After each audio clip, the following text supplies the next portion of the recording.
Hello friend, welcome to my channel. कैसे हैं आप सब? आई होप कि आप लोग सब बहुत अच्छे होंगे। तो चलिए वीडियो को स्टार्ट करते हैं। लेकिन स्टार्ट करने से पहले हम आपको बता दें कि पिछले बार हम क्या पढ़ाए थे।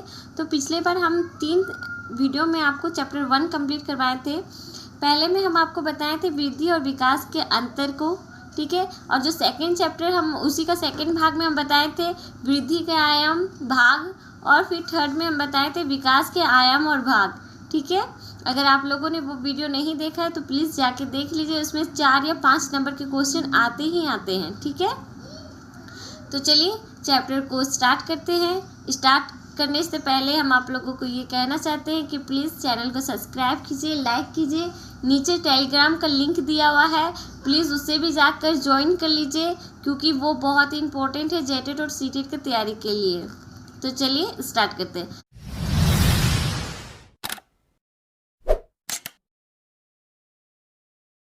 तो आज जो चैप्टर है हमारा सेकंड चैप्टर है, वो है बाल विकास का सिद्धांत, ठीक है। बाल विकास का सिद्धांत यानी कि बाल विकास का मतलब क्या है, पहले ये जान लेते हैं। बाल विकास का सामान्य अर्थ क्या होता है? बालक का जो मानसिक शारीरिक विकास, ठीक है। बालक का मानसिक शारीरिक विकास, ठीक है, सामाजिक विकास, संज्ञानात्मक विकास, सारी चीज़ें विकास के अंतर्गत सम्मिलित हो जाते हैं। साथ ही हम विकास में क्या क्या और आता है, गुणात्मक परिवर्तन भी आता है और परिणात्मक भी, ठीक है। गुणात्मक में कार्यकुशलता, ज्ञान, तर्क, नवीन विचारधाराएं आ जाती है, और परिणात्मक में लंबाई, भार, मात्रा, आकार। एक शिक्षक को, ठीक है, एक शिक्षक को एक आयु, ठीक है, कोई भी निश्चित आयु के जितने भी बालक हैं, ठीक है, उसके शारीरिक, मानसिक, सामाजिक सभी चीज़ों के विकास के बारे में अवगत होना चाहिए, तभी वे बालक को अच्छे से नियोजित तरीके से पढ़ा सकेंगे, हर बच्चे पे वे ध्यान दे सकेंगे, ठीक है। स्किनर का अब इसके बाल विकास को लेकर 2 विचारों को हम पढ़ेंगे। कि स्किनर का है, स्किनर के अनुसार, ठीक है, स्किनर के अनुसार विकास एक क्रमिक एवं मंद गति से चलने वाली प्रक्रिया है। क्योंकि विकास देखिए जीवन पर्यंत चलता है। बच्चे का भ्रूणावस्था में, जब से बच्चे का विकास स्टार्ट हो जाता है, भ्रूणावस्था में रहता है, तब से लेकर मृत्यु पर्यंत तक विकास क्या होती है, चलती रहती है, ठीक है। तो ये मंद गति से चलती है, कभी कभी तीव्र होती है तो कभी मंद हो जाती है। हरलोक के अनुसार बाल मनोविज्ञान का नाम, ठीक है, बाल मनोविज्ञान का नाम बाल विकास इसलिए रखा गया क्योंकि विकास के अंतर्गत अब बालक के समस्त पहलुओं पर ध्यान केंद्रित किया जाता है, ठीक है। बालक के समस्त पहलुओं पर ध्यान केंद्रित किया जाता है। ये किनका है? हरलोक का। हरलोक ने क्या कहा कि बाल मनोविज्ञान का नाम बाल विकास इसीलिए रखा गया क्योंकि विकास के अंतर्गत अब बालक के विकास के समस्त पहलुओं पर ध्यान केंद्रित किया जाता है। समस्त पहलुओं का तात्पर्य क्या है? सामाजिक, आर्थिक, क्रियात्मक, ठीक है, संवेगिक, सामाजिक, सभी प्रकार के पहलुओं का। अब हम जो देखेंगे वो है विकास, बाल विकास का सिद्धांत, ठीक है। तो पहला टॉपिक इसमें हमारा आता है निरंतरता का सिद्धांत। क्या आता है? निरंतरता का सिद्धांत। निरंतरता का सिद्धांत का तात्पर्य यही है कि इस सिद्धांत के अनुसार विकास क्या है? एक ना रुकने वाली प्रक्रिया है जो माँ के गर्भ से ही स्टार्ट होती है और बच्चे की मृत्यु पर्यंत तक ही चलते रहती है, ठीक है। इसे कहा गया है निरंतरता का सिद्धांत। अब है समान प्रतिमान का सिद्धांत, ठीक है। समान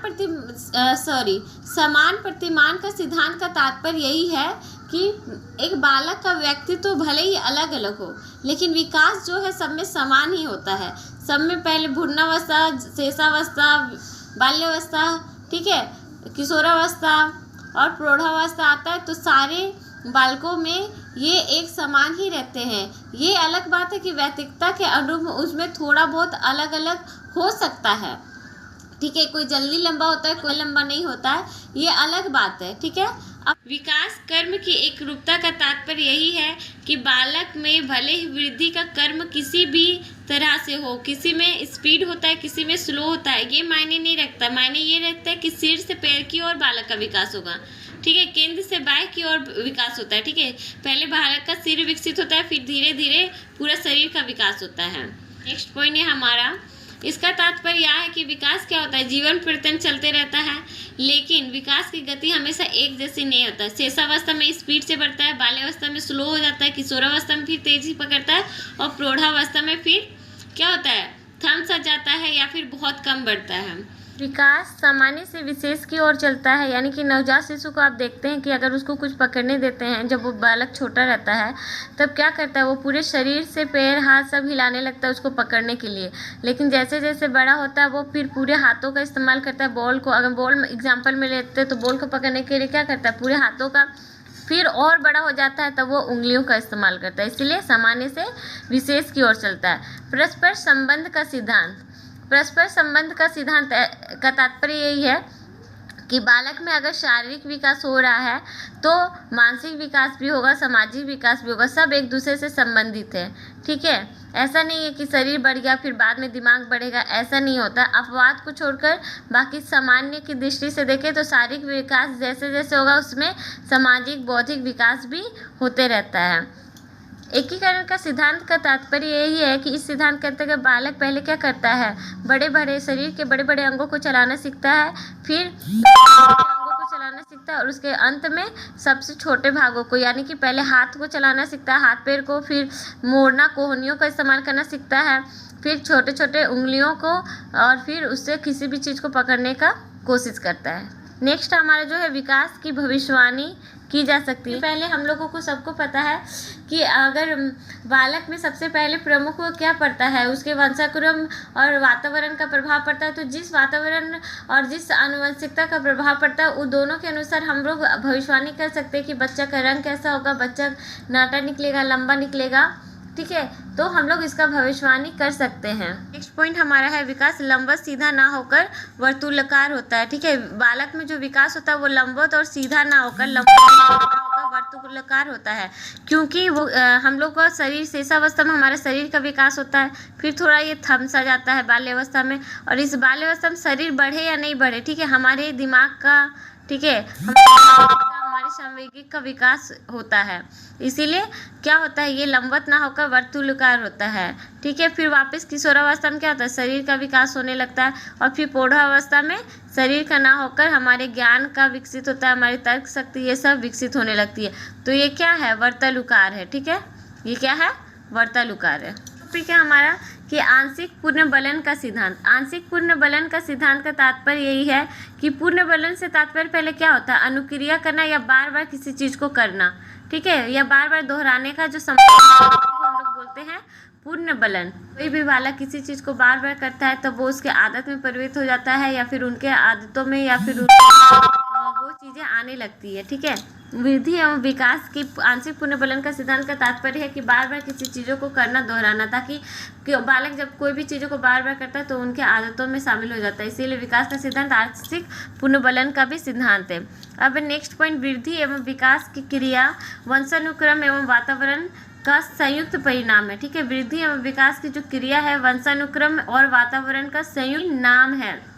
देखिए, कोई भी बालक का, ठीक है, वो कैसा होगा, कैसा लंबाई होगा, वो उनके परिवेश और वंशानुक्रम पर बहुत आधारित होता है। जैसा ही वातावरण बालक को मिलता है वैसा ही वो उसका वृद्धि और विकास निश्चित है। आप एक जुड़वा बच्चों को लेकर एक्सपेरिमेंट किया गया है। ठीक है, एक को भारत में रख के देखिए और एक को विदेश में। ठीक है, जब वो दोनों ही बड़े हो जाते हैं 21 साल बाद या 25 साल बाद, दोनों को अगर मिलने दीजिएगा तो हो सकता है वंशानुक्रम के प्रभाव के कारण उनका रंग रूप थोड़ा देखने में एक जैसा हो, लेकिन वातावरण के कारण उनके बोलने का तरीका, उनका स्टडी, उनका लाइफ स्टाइल, ये सब में बहुत सारे चेंजेस आ सकते हैं, और हाइट में भी हो सकता है, हाइट में भी थोड़े बहुत चेंजेस आ सकते हैं। ठीक है, इसीलिए वृद्धि और विकास की क्रिया में वंशानुक्रम और वातावरण का बहुत ही अधिक प्रभाव पड़ता है। तो ये सारे जो पॉइंट्स थे इनको हम शॉर्ट में लिख दिए हैं। ठीक है, याद रखने के लिए आप स्क्रीनशॉट भी ले सकते हैं या फिर याद भी रख सकते हैं। ये सारे बाल विकास के सिद्धांत थे। आई होप कि आप लोगों को वीडियो अच्छा लगा होगा, और अगर वीडियो अच्छा लगा है तो प्लीज़ लाइक करें, चैनल को सब्सक्राइब करें और टेलीग्राम को भी ज्वाइन करें। Thank you.